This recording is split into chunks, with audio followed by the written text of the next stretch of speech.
You're listening to an Anazao Ministries podcast.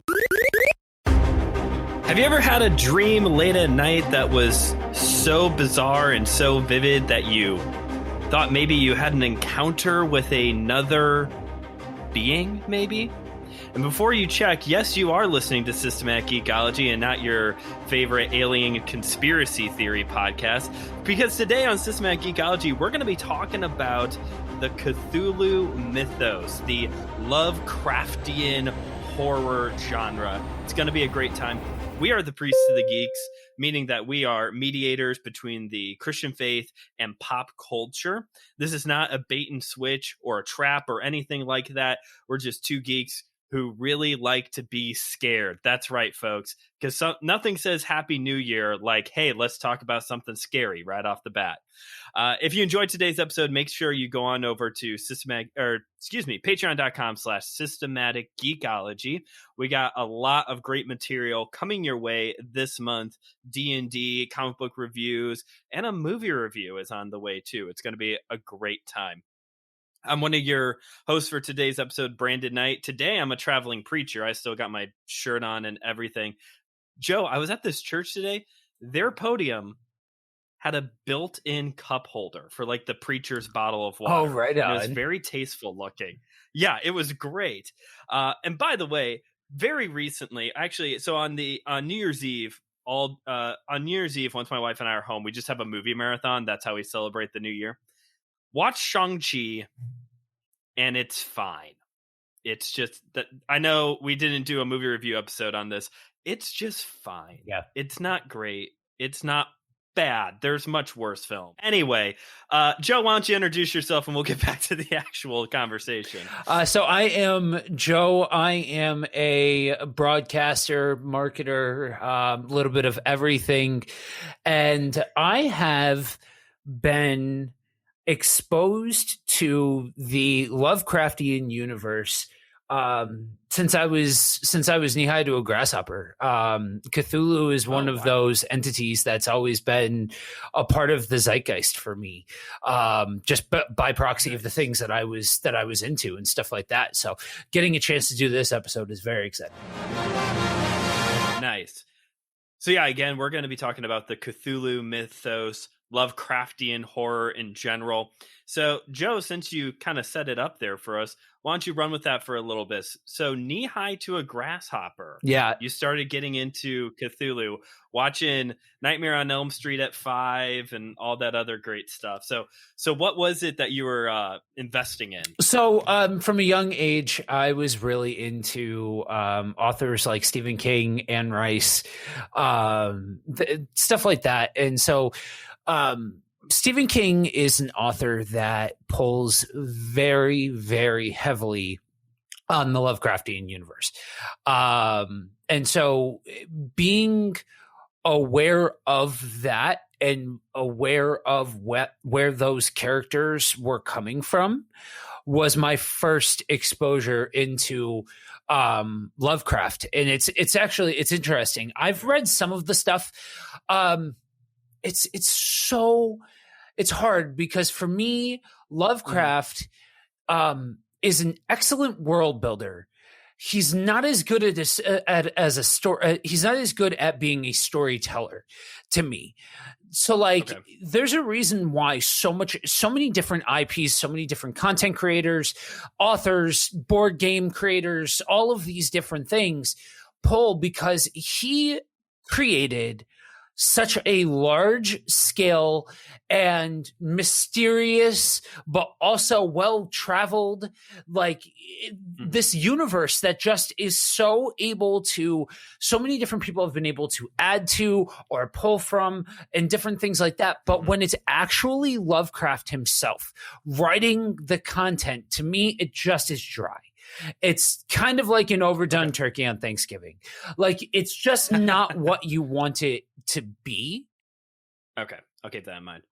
So I think maybe we should backtrack a little bit, Joe, and maybe give a little bit of world building ourselves as to what is the Cthulhu mythos. Yeah. And I'll take this for a bit. So H.P. Lovecraft was a pulp fiction writer back in the early 1900s. Pulp fiction, which is a lot better than the movie. Pulp Fiction back then was cheap paper novels, magazines that were printed, and they were set up by genre types. So you could get action adventure, Western, horror, sci-fi, or you could get these under the table ones called spicy, and I'll just let you know what that's going to be.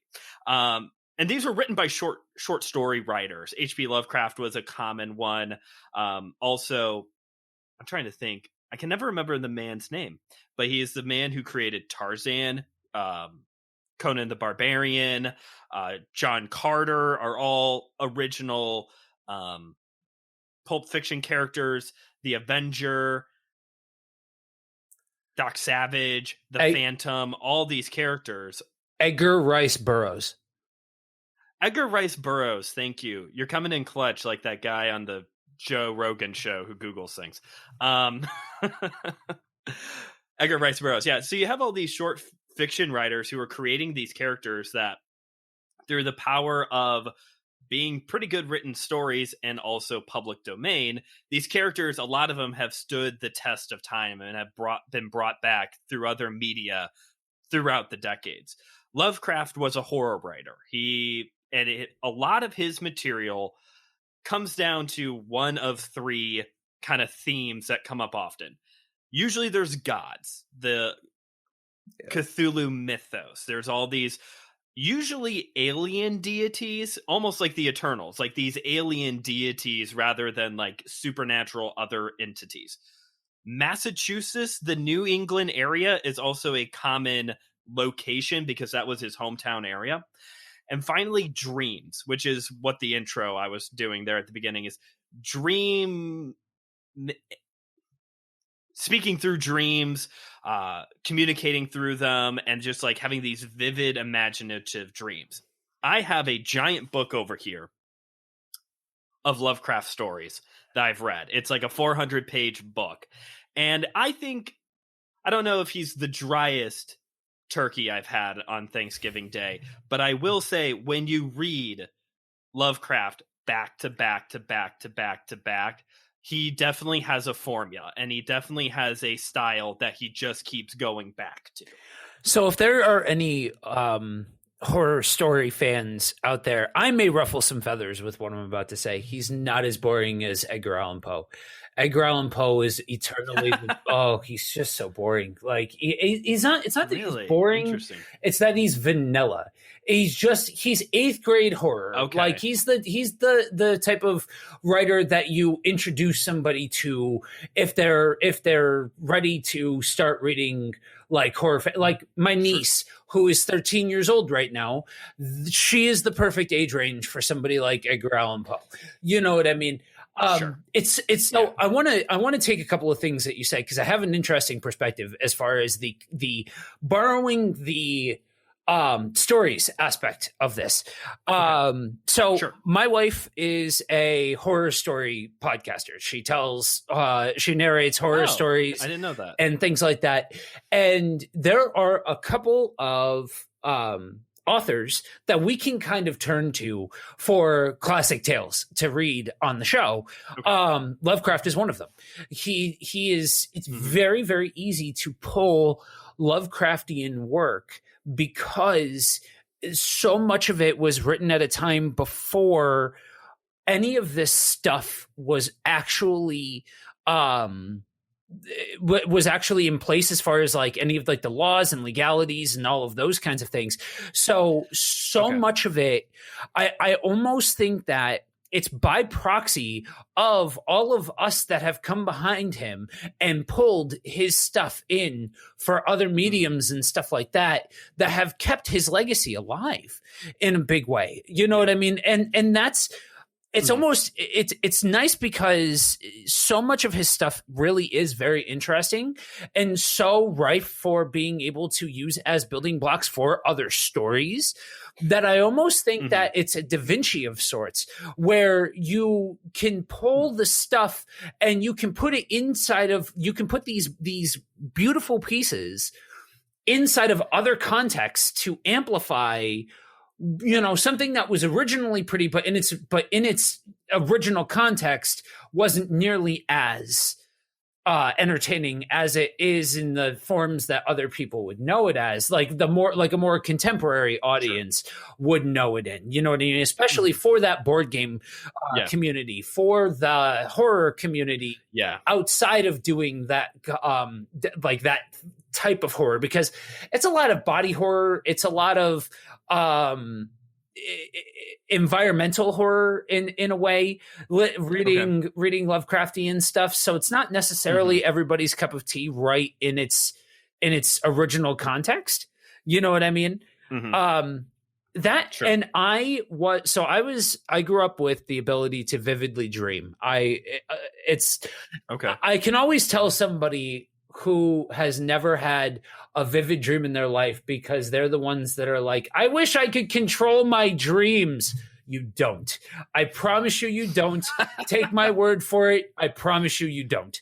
But that was something that was appealing to me, because I'll tell you, like, growing up and not being like around people that talked about this kind of thing, especially in a house, like for me, not being grounded in Christianity, it really got weird as far as like looking into all of like the supernatural aspects of why you would dream like that and all of that kind of stuff. So not being in a community that was like necessarily super into that kind of thing, of like talking about that kind of thing, expressing it, nobody else in my family could do it. And so to have an outlet like that centered around so much of that being dream based was really cool to me, and which goes into more of what we'll talk about towards the end, as far as like some of like the religious implications of how much of it's dream based and stuff like that. And we keep bringing up how like these things are used in other medias. For me, one of the biggest ones is Lovecraft is the inventor of what is known in the books, in his stories, as the Necronomicon. The Necronomicon. Yes. There you go. Necronomicon. Which, for all you Evil Dead fans, is the Book of the Dead. Like, I was really hoping 100%. Oh, yeah, for sure. Like, that is 100% what it is. Anytime that you see some type of Book of the Dead, Book of the Damned, whatever it is, that you read this passage and all the, the zombies are coming up, whatever, like that is Lovecraft. That is Lovecraft 100%. And Cthulhu itself, I guess I should say, this giant tentacle creature that lives in the bottom of the ocean, essentially Atlantis, is often used for terrifying monster tales under the sea. Anytime that you have some giant tentacle looking creature, if it's not a kraken, it's some offshoot of Cthulhu rising from the ocean to devour everybody. That was nightmare fuel for me growing up. I'm not gonna lie. That was so. I am one of the generation of people that, like, I feel like there's a whole lot of us that are of this particular age group who have a very big problem with swimming in water that you can't see the bottom of, because of things like H.P. Lovecraft and Jaws. Thank you. Jaws. Yes, 100%. Cannot go by a body of water now without the fear of a shark or a giant tentacle creature coming to get me. Yep. Joe, here's a fun fact for you. I used to have a blog. It doesn't exist anymore. But I used to have a blog, and it didn't catch on whatsoever for several reasons. One of them is because I'm not a 40-year-old woman writing about cooking, which is normally what a lot of blogs are. But the other reason was it didn't have like a good identity. Like, when you turn on Systematic Ecology, you know what you're getting yourself into. When you got onto my blog, it could have been anything that I was writing about. But one of the reasons why I wanted to do this episode is because this was one of my blog posts at one point. At one point, once I finished reading this giant book of Lovecraft tales, I had a lot of thoughts on the spiritual end of things. And I wrote this blog post, and now it's gone. And so I just really wanted the opportunity to bring it back to life, as it were, in doing this episode. Lovecraft, as we talked about, deals with a lot of monsters, a lot of deities. And when you read these stories over and over and over again, essentially what happens, the basic plot line through 99% of Lovecraft stories is normal human being comes across something that's odd, different, starts investigating it gets way over their head in whatever this terrifying thing is, has an experience with a deity, and then normally experience madness, losing your sanity is the normal outcome of a Lovecraft story. Actually, I believe, Joe, you talked about some of the board games. There's one I've wanted to play where that's like your health measuring bar, is your sanity level. Mansions of Madness or Eldritch Horror? I think so. I think it's Mansions of Madness. Yeah, that's one of my favorite ones. My wife and I, during 2020, bought a whole bunch of the expansion packs for it. It's one of those you can buy the base game and then play on from out there. Yeah, that's the only thing that I would add, the only slight caveat that I would add to that. You pretty much hit the nail directly on the head as far as what makes up a prototypical H.P. Lovecraft story. The only piece that you'd hit is the idea that whatever this reality is will either at the end get burnt to the ground. You know, sometimes literally with fire. Fire is an imagery. Fire and water are big imageries in for Lovecraftian stuff. But in you know, even metaphorically speaking, you know, it will get destroyed, or in the blink of an eye, it's gone because the great the whatever version you are, ancient ones. Yeah, whatever ancient one is, you know, being used for this particular story either wakes up or just wipes it out of existence, you know, blinks, that kind of thing. That, you know, it's very much a, you know, more often than not, it is designed to be nihilistic in nature. That's true. And it's also worth pointing out that in the Cthulhu mythos, Cthulhu is not the main deity. Like, he comes from the most well-known story, the Call of Cthulhu. Right. And like Joe brought up earlier, Lovecraft was doing world building before Marvel made it cool. And the Book of the Dead, the different deities, they all kind of show up in different forms and to different levels of like their importance in the other stories. Cthulhu's not the main god. I believe it's Dagon, which if you know your Old Testament, that might ring a bell a little bit. I believe it's Dagon who is the most high ancient one, or oldest one, the ancient one. There's a few others. I believe that there's one that some Lovecraftian scholars, they kind of theorize that it's supposed to be Lovecraft himself because it's like the one who created everything. And then there's supposed to be one that observes everything, which is supposed to be the reader. Yeah. But Cthulhu's not the only god in this deity or in this pantheon. Yeah, so there's a running theory that Azathoth is supposed to be the basically the Peregrine of Lovecraft. You know, he is the stand-in, kind of like for all of you Marvel fans, the one above all. This is supposed to be, you know, Jack Kirby, the penciler for the actual comic sort of thing. It's the idea that this is the creature, so he kind of wrote himself into it. And then I'm trying to remember off the top of my head what the Yog something is, I think it's supposed to be the one that's supposed to be the representation of the reader. But yeah, it's very, he's very tongue in cheek and kind of on the nose when he writes. By the way, he does like symbolism and things like that. He's not afraid to pull in these different concepts and have these different representations and stuff like that. True. And not all of his work revolves around this. My favorite Lovecraft story has nothing to do with any of the ancient ones. The only one that has ever actually scared me. I can't remember what the title of it now is, but it's about this guy, and he is looking for something like the Book of the Dead type of thing.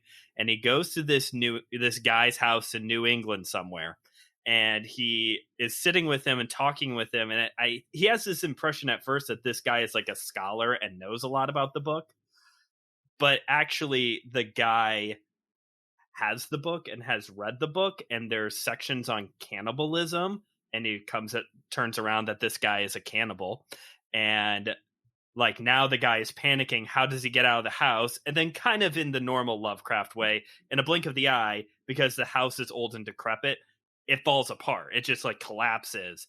And shockingly, our hero actually survives, and the cannibal dies, which is not normal for these stories. But the way that he writes it, even though it's like the only one I read that actually had like a happily ever after to it, I finished that story, turned the page, started the next one, and had the book down and go do something else for a bit, because his creepy level of describing the cannibal and like the desires that he had was like, that was off the charts with some of his for his writing style, at least.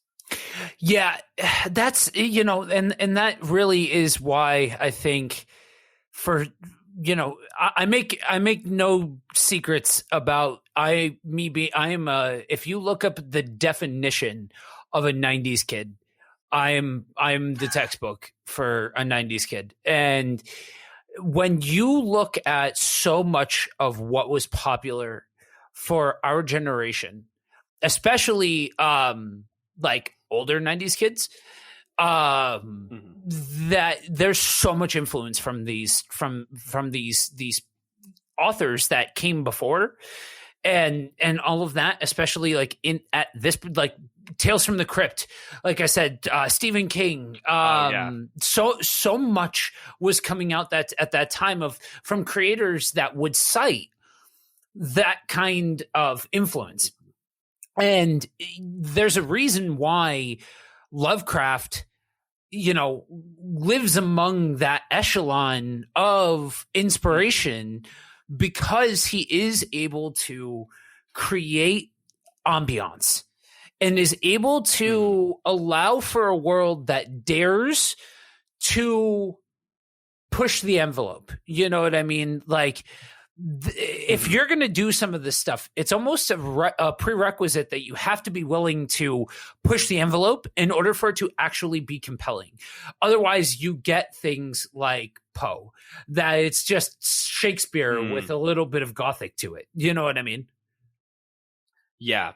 I'm glad you brought up Tales from the Crypt, because one, I've been reading a lot more of those lately, and two, Lovecraft is to creepy horror, the creepy horror genre, as George A. Romero is to zombies, Night of the Living Dead. Like, Romero's a lot. I would say Night of the Living Dead is a lot better by way of storytelling than most Lovecraft stories, but setting into place a lot of the normal tropes, a lot of the normal go-to story arcs. You got to read Lovecraft in order to find the roots in a lot of the creepy Tales from the Crypt, Twilight Zone, any creepy horror things from the outside affecting normal people's reality type of genre. Yeah. I think that's a very apt comparison to make, because you mentioned Pulp Fiction before. Pulp Fiction is one of those movies that if you've never seen Pulp Fiction, you've seen the influence that it's had on cinema ever since it came out. There are certain things that you can point to that, even if you've never heard of the, like the Call of Cthulhu or something along those lines, you've likely seen some kind of depiction of Cthulhu or experienced something that had influenced by Lovecraft or something like that, For sure. So obviously here on Geekology, we like to turn things over to a more spiritual-minded conversation. So here we are once again, Joe. What a surprise. You and I are talking about something that's horror-related. How do we make the turn? Well, actually, I think there's even easier way than when we did all of our Halloween episodes back a while ago. Because Lovecraft deals so much with gods and deities. And I really think that if you take a step back after reading all these stories, if you take a step back and you think about it for just 30 seconds, I think you really start to learn something about a person by what they write. I think you really start to learn some. And when you're dealing with a topic like this, with gods and deities, I think we're getting a little bit of a view into how Lovecraft views the supernatural. To Lovecraft, all of these gods, Cthulhu, Dagon, all the rest, these gods are all terrifying. Like, they're supposed to induce madness into a person as soon as they see them, and all this other terrible things. And they're not benevolent whatsoever. They, within a blink of an eye, destroy everything. Like, it seems that the message that Lovecraft is saying over and over and over again is that the supernatural is terrifying, it's powerful, and it does not care about us at all. What do you think? I joke a lot about how, I was watching things like Nightmare on Elm Street at 5 and I turned out fine. All of that kind of stuff. I make a lot of those jokes, but the reality is that I have been hyper aware from a very young age that, how do I say this tactfully? None of us cheat the Reaper. And that's something that had always been on my mind from I remember having thoughts about this far younger than somebody should. We'll just put it like that. I also was not raised in a household that pulled punches as far as the realities of the world. So to me, I always hedged around almost like an existentialism sort of mindset, or nihilism, that kind of thing. I still to this day struggle with nihilism. One of the best parts of the Bible that I vibe with more often than I care to admit is meaningless. It's all meaningless. So, but when you have these depictions of spirituality where it is the idea, it's kind of like Kant's philosophy on religion. I'll sum it up like this, that Kant's philosophy basically states that gods are hostile, that the universe is hostile, things like that. It's the same deal with existentialism. Existentialism goes into more of the free will conversation and all of that, but it's very much set within the parameters. The prerequisite before you get to free will is that the universe is hostile and against you.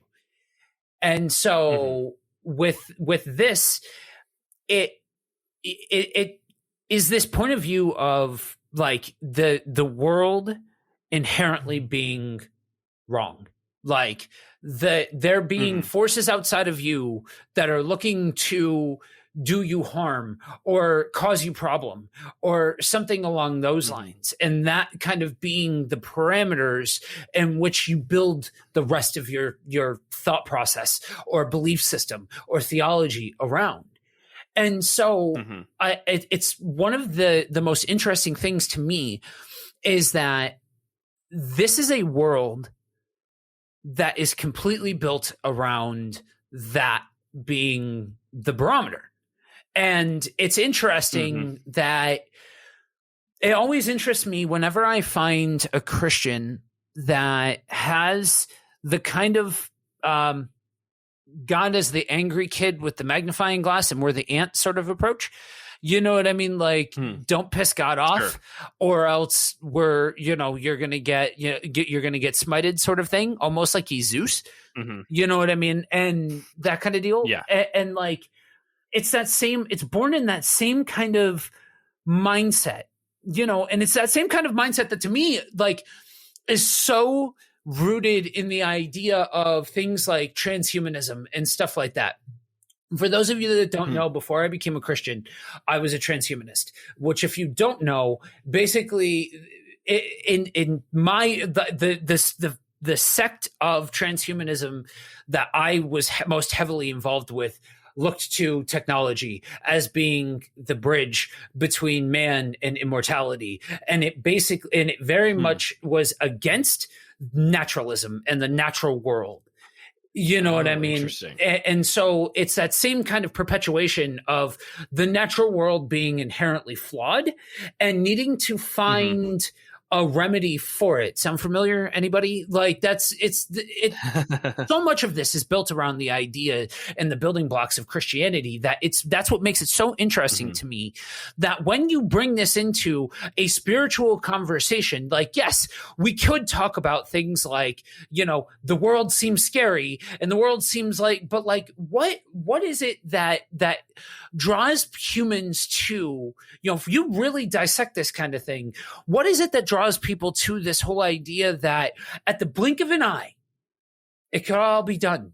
And that's the same idea behind I think that's so intriguing to so many people about the rapture. You know what I mean? Like, and end times and eschatology.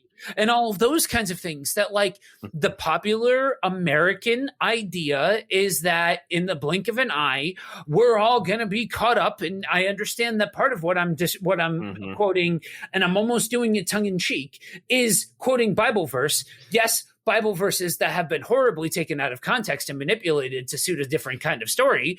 But I digress. You know what I mean? A literal story. Go on. Yeah.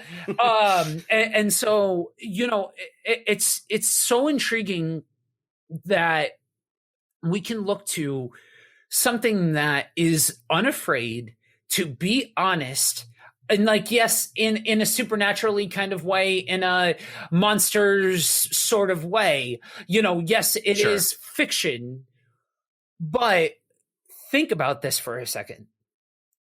You are dreaming, and then you realize that the dream was actually reality and could be gone in a second. Hello, that's nightmare fuel. That is some of the, like, I'd rather face down Godzilla than face down that. You know what I mean? Because something that is so totally willing to be honest about the idea of it being so totally outside of your control that things greater than you pull the strings. You know what I'm saying? Yeah. That's like the ultimate human struggle there, is that we don't like it that we're not in control. Right. Whether it's, sin, the reality of sin that has crippled everything. And now bad things happen to good people because there's sin in the world, or because I have been doing things that affect other people. We are so not in control. And so we try to do as much as possible to bring a level of control either to our lives or to the world around us.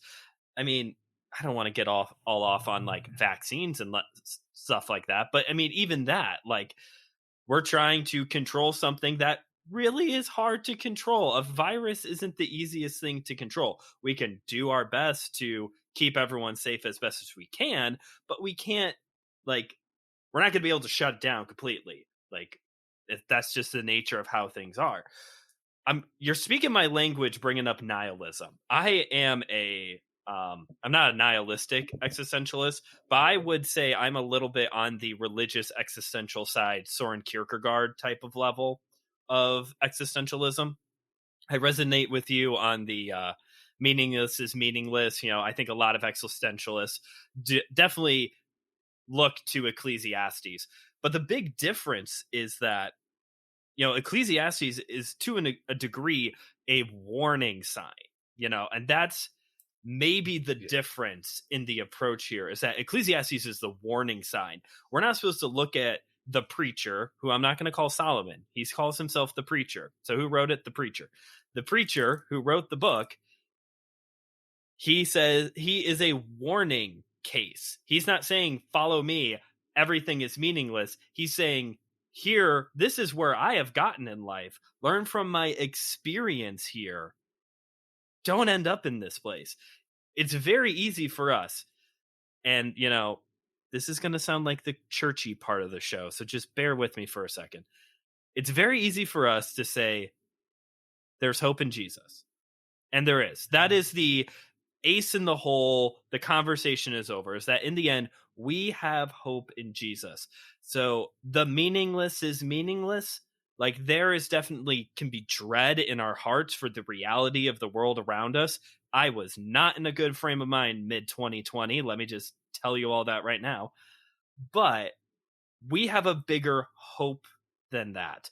And that's where the big turn comes from Lovecraftian horror to the reality that we live in here, is that there is a hope. There is a God who is for us, who is drawing people to himself every day.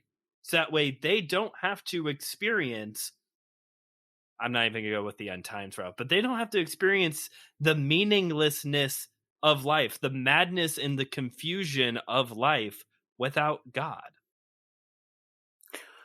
You're grinning. I am because okay, where do I start? All right, you said a lot, and these are the kinds of conversations as to why I got into broadcasting. Hold on to your shorts, Josh, because this is gonna get good. All right, so yes, I love when I get a chance to be around other Christians that more fluently speak the language of hope and the language of I can still turn back to God. That's something that you can tell in around those people. And super preponderance of backstory short, I've only been a Christian for a handful of years, spent a lot of years in the church, in the church setting, all of that. So like that, there's, as far as actually having my come to Jesus moment, I've only had a handful of years. So I've spent more years away from Jesus than I have with him in my life. And you can always tell somebody who has spent more time with Jesus than without, because it's easier to grab those things off the shelf. Hear me out. Because I understand that may come across as a little short sheeting towards the person who can easily grab those things. It's not it's not one versus the other. It's just is. It just is what it is. It's part of the experience of humanity that for people that have seen and tasted and smelt and experienced hell on earth, hope, faith, things like that, that's top shelf stuff. That really is. And I look at so much of my life, and I've looked at what I've gone through in this life and all the stuff that I did without Jesus. And that's part of why words like hope to me, can have such rich meaning, because you look at something like this and that is a warning sign. Do not get to the point where nothing is meaningless. And so we can look at the reality of hope in that kind of lens, that we still have hope. Yes, all of this stuff, but Jesus. Ratchet it back a couple of episodes. Listen to all of the stuff that we said around Christmas. You will hear that side of this conversation. But the big but in the room is that you in acknowledging how much significance the out plan has to all of the nonsense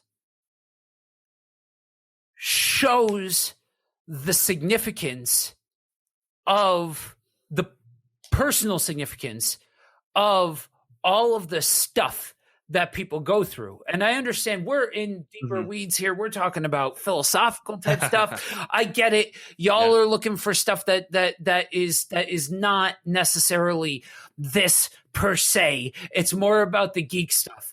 But with something like this, I think it was the two of us and Will that did our villains, our top 5 villains episode.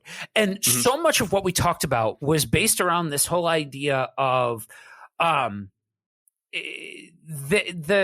way that an intriguing villain makes you think. This is the kind of IP and subject matter that makes you think. And it's so much fun to me when you can have this kind of topic approached from somebody who's way closer to a lifer and somebody who absolutely is not a lifer when it comes to the whole Christianity thing, because you can see the influence of that road traveled. It's good and it's bad. It's each road has its own thing. Yeah. But you can have like the only pushback that I have for the whole nihilistic thing is you look at the ridiculousness of the world around us, right? There are some aspects of this life that are a giant joke. We can't shut up for 5 seconds and long enough about what we should do about a piece of cloth over our face to be able to love on somebody. Come on, man.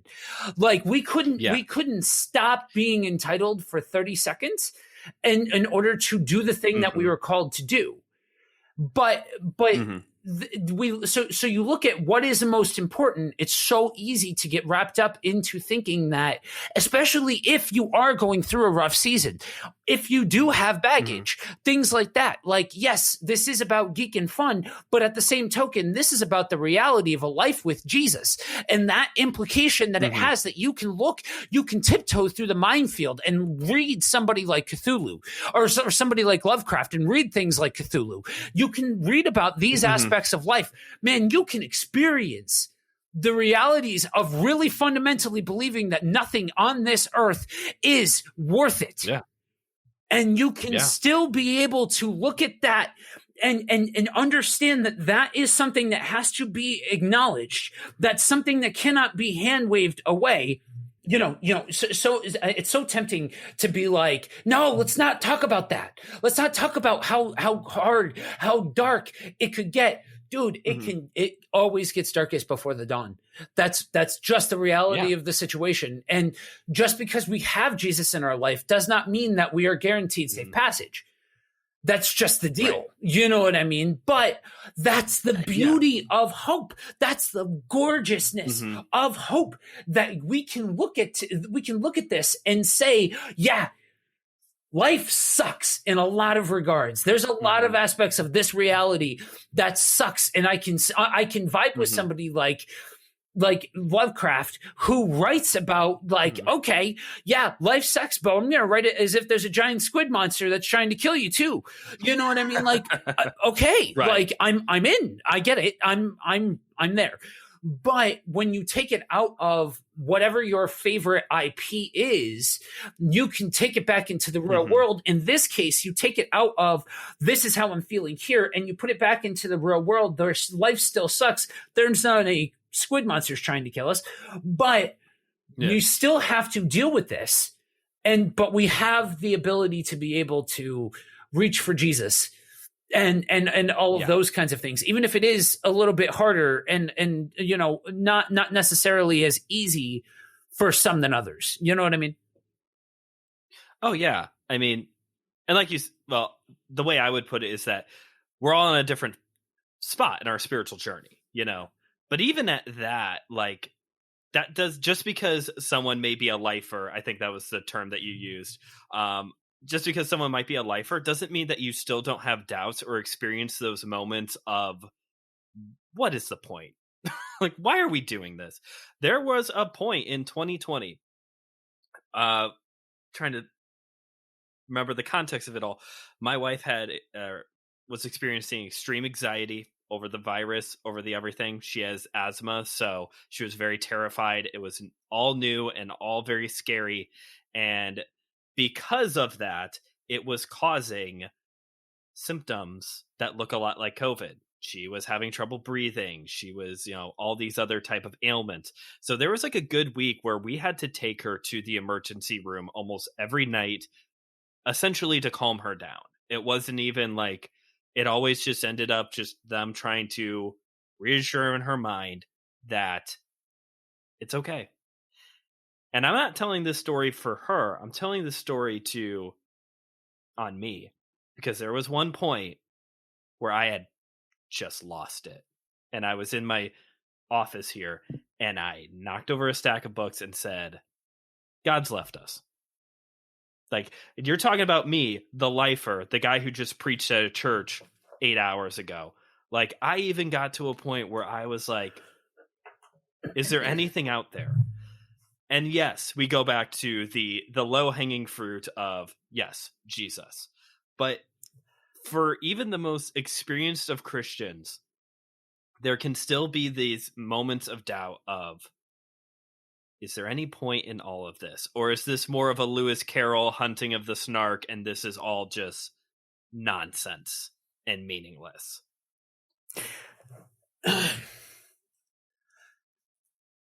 You can't really get away from having a conversation about this kind of thing without talking about things like mental health and talking about the realities of the world. And, I think it's funny to me that it's going to end up being Cthulhu that is the proxy for us to finally broach this topic. And there'll be more conversations to be had in future episodes, because this is something that is very real. Mental health is a thing. Yeah. And, when you are dealing with mental health, your mind is betraying you on every level. And mind of Christ. Yeah. All of that kind of stuff. I'm not discrediting it, but we can have a conversation without immediately jumping to that. And I think that that's part of the problem. And I think that therein lies where people are most uncomfortable when it comes to things like Cthulhu and like these more, nihilistic points of view or existential points of view or things like that, because it's tempting to think that you are questioning God when you are going down this road. It's not that you're questioning God per se. It's that you are more realistically looking at the world around you and what the world has to offer. And especially when you feel like you are fully disconnected, that's the thing, right? Like, that's part of the misunderstanding that kind of gets perpetuated in what amount to atheist factories, where we're afraid to talk about the fact that there are times like it's part of what bothers me a little bit about youth culture, youth group culture is these young people are taught to chase the feeling, to chase that high of being at a Christian conference. And that's not real world. My wife was diagnosed late 2020, finally, with an autoimmune disorder. But there was a whole runway of time that we had no idea what was happening. And that's in the midst of the world turning on its head. And that's in the midst of other baggage and anxiety and things like that. That's part of why I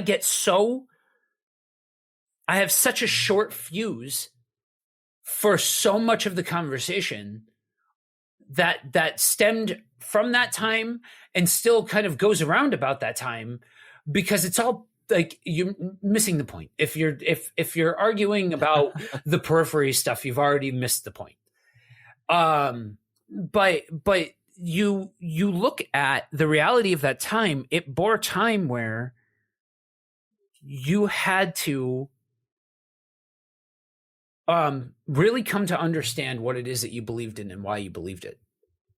You know what I mean? Real talk. Oh, yeah, for sure.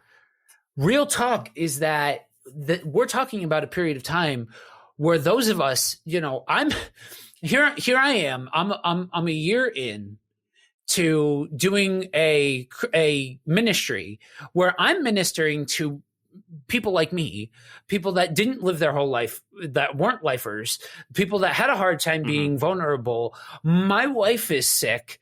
Everything's going to pot. And I'm looking around like, all right, was I wrong? Did I back the wrong horse here? You know what I mean? Like, was my brain, when I had my come to Jesus moment, so powerful in that moment that it convinced me that I experienced something that I didn't? Is all of this for naught? I see what you mean. Yeah. You know what I mean? I see the full circle here. Yeah. Right. Yeah. And so that's real. And so we talk about all of these things to talk about the fact that this is what real people go through, that we can look to as like, this is stuff that humans experience. And so when we look at these types of IPs when we start like this type of horror and that kind of thing, we can see how this is born out of the human condition. You know what I mean? We talk about the problem of evil. What is the problem of evil? Good things or bad things happen to good people. Why do bad things happen to good people? A, we all need to reevaluate what exactly a good person is. But B, it's because we're all broken. It's because we all sin and all of that kind of stuff. And so to be able to voice that, what I was saying before was a little what I meant before, I should say, was that when you look at the person, like the human being portion of the story, the created, and you see the depths of crap that the created can go through, and the fact that it's okay that we're not all bubbly, dude. Like, that's the deal, right? Like, some of us can vibe with this kind of thing and walk away without a smile on our face and a happily ever after to our story. And that's still okay. We're not, that doesn't mean that we're messed up. That doesn't mean that we're in less in step with God. That's just the reality of the type of personality. Like, you can look at these kinds of things in a human being and then by default be able to see the beauty of the creator in the fact that there is something outside of all of the stuff and things that plague our existence here on Earth. Yeah. Yeah, no, I agree with all of that. I don't know how much more I want to go into the mental health, because you are right. Like, this is going to be a more reoccurring conversation because it needs to be. Like, we need to, as Christians, talk about this, because you're right. You know, you got the mind of Christ and you got the don't lose your joy and all this stuff. But what a lot of people who say that don't understand is that there's I don't want to use the word battle, but there is a battle that needs to be won first of, but this is where my mind is right now. And you need to meet me here in this mindset first. And you're right. I don't think it's any surprise that guys like you and me, like, this kind of resonates with us, of this whole idea of like, hey, maybe this isn't all worth it. Hey, maybe there's nothing in the end. But we have a benevolent God, which is one factor that is different in these stories, is that we do have a benevolent God. Maybe we can go through life at times and experience what feels like an absent benevolent God. You look at any of these horrible stories of martyrs, I've read Tortured for Christ before, like these horrible things that have happened to people, or being martyred or anything. Like, I can't imagine going through that time without having doubts of, did I back the wrong horse up? But the weak T in all of this is that Dagon is one of the gods. and God chopped off the Dagon idol's arms and legs in that one story in First Samuel. I'm just gonna like put that one out there. That's the weak tea for this conversation. Is God is bigger than the boogeyman type of thing. Of like he did chop off Dagon's arms and legs in that one story. But on a more serious note, is there anything else you would like to add on this topic of Cthulhu or the more spiritual ended conversation? Yeah. I don't think that there's anything wrong when you look at when you look at this sort of thing. I know that for some Christians this can be awkward, an awkward place to hang out, because there's this hits different for a lot of people, especially people within the mental health community. But I think that the more that we are okay with this kind of thing, the more appreciation that we can have for the Savior. You know what I mean? Like, go back again. I said this before. I'll say it again. If you haven't listened to it, go back and listen to our Christmas Classics one. Because at the end of listen to that one. We talk about the simplicity of the gospel message. We talk about the simplicity of Christmas and what it means. And we can look to the simplicity of that as something that is outside of the realities of the horrors of this world, because this world serves no remorse for the human, for the person that goes through it. There is no remorse to be had. It doesn't let up. That's why you see, I really fundamentally believe that that's why you see whole theologies based around this idea of just gone, done, in the blink of an eye, done. You know what I mean? Because it's that same kind of approach and mentality, but we can take that and understand that, you know, the Bible is unwilling to shy away from there being people who speak that, you know, what do people have to gain from all of their labors? You know, generations come and generations go. You know what I mean? Again, read Ecclesiastes 1. It gives the entire thing. But you can look at the fact that if the Bible is unwilling to shy away from that, then we too have to be unwilling to shy away from that. And to be able to have those conversations, and just because you have those conversations does not mean that you are disrespecting God. Yeah. And it doesn't mean that you're a lesser or greater Christian if you can pull from the top shelf easier than other people, you know, because again, we're all on different spiritual journeys. Go ahead.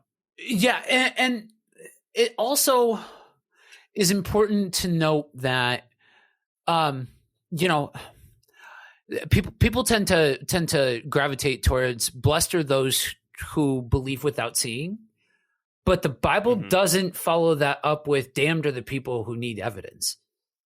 You know, and that's good. Yeah. When we look at the realities of the world, God, when we say things like God is bigger than fill in the blank, the boogeyman, whatever, that also includes our emotions. God isn't gonna kick us out of bed for our emotions. God isn't going to, you know, end the conversation because we get hot with him. He understands that we are emotional creatures. He understands that we are sinful creatures. He understands what is at the heart of the matter. And if you look at several people in the Bible that are touted as these huge figures, they are the same people that wrestled this thing, that fought this thing, that worked this thing out. You know what I mean? And that is okay. Yes, it is. It is okay to have questions. I mean, that's basically what the whole book of Job is about. It's okay to come to God with questions. And I'm always that guy who wants to rush to the finish. And please understand that maybe that part of the reason why it's easy for me to rush to the finish is because I do this preaching thing. So it's like I have to offer hope. But the beauty of it is that in the story of Job, is that Job doesn't get answers. Job doesn't get answers ever, you know? God I think just says, who are you in this? so. To circle back to a theme that is very present in a lot of Cthulhu stuff. Mm-hmm. I think as humans, we have trained ourselves to expect understanding. Mm-hmm. Sometimes it doesn't work out in the end. Sometimes Doesn't work out. you don't get the happy ending. Sometimes the healing doesn't come. Sometimes it's not happily ever after. And that's just reality. We can still have, and that's part of what makes faith so challenging. If we're just being real, that's part of what makes faith so incredibly challenging sometimes, because you look at the realities of the world. You can't, it doesn't matter what angle you come from, of what side of whatever fence, you can't change the fact that over the last 2 years, tens of thousands of people have died, and every single one of those people left somebody behind or multiple people behind. That's a lot of wreckage, folks. That's why I don't have time for the nonsense of it all, because I'm too busy looking at the wreckage of the situation and the broken pieces that are left behind. And it's real hard to reconcile that with a God that is all love. I'm not getting down the road of does God exist? I'm getting down the road of these are questions that a regular person has, and that's okay. Right. That really is okay. Yeah. That doesn't mean that you have lost merit in God's eyes. That doesn't mean any of that kind of stuff. That, if anything, that speaks to how wonderful God is, because we can lay at the feet and be like, okay, all right, I believe, but help me in my unbelief. Show me something. Yes. Do something. You know what I mean? Like, and that's okay. Amen. Folks, can you tell that Joe's a bit of an apologetic person? Really into apologetics. Hey, how about we start wrapping this up? What do you think? Yeah, for sure. All right. So on all of that creepy madness note, Joe, you got any recommendations for people either related to Cthulhu or otherwise? Yeah, so definitely if you're a fan of board games, check out Mansions of Madness. There are tons of expansions, like we said before, and it's just it's very for board game enthusiasts. The stories, they change every single time that you play the game. So you can, there's a lot of replay value there. But for newcomers to board gaming, you can, there's an app on your phone that basically does a lot of the DMing and GMing for you. So it's very easy for a person to be able to step into this world and just enjoy it, rather than worrying about keeping 87 different pieces going all at the same time. Cool. I'll have to keep that in mind. I'm a board gamer light. I'm more of a card game guy. You got like Dominion or Munchkin, I'll be over in a minute. For me, I have a recommendation that's like on the opposite end of the ballpark, but it's only because we just got done watching it that I have to bring up. Go on Netflix. Once you finish this, go on Netflix and watch Zach Stone Is Gonna Be Famous. So this was a 2013 MTV sitcom created and starring Bo Burnham, who is every millennial's favorite millennial, or at least he's mine. And it's all the usual Bo Burnham silly goofiness. Essentially, he's a high schooler. He just graduated high school, and he spent his life savings on a camera crew to document his rise to fame. What has he done to get famous? Well, that's basically the point of every episode. So him trying to become famous. It's really funny. It's very well written because Bo is a great writer. We got very emotionally invested in the characters very quickly somehow, even though it's the silly, stupid Bo Burnham nonsense. Yeah, it's only one season on Netflix, so we binged it pretty quick. Check it out. All right, so that is it for today's episode. Again, thank you all for listening. We've got some great stuff in the works for this month and for the year in general. We've got some, we're going to be doing a couple themes this year. We're going to be trying something new here and offering some themes, and we're going to start doing a more in-depth look at Narnia as our first theme right off the bat. But we got a lot of great stuff and a lot of the usual geekology nonsense that we do here. And as always, head on over to systematicgeekology.org, where you can tell us what you have been geeking out on and what we should be geeking out on as well. And remember, we are all a geekdom of priests. Catch you next time.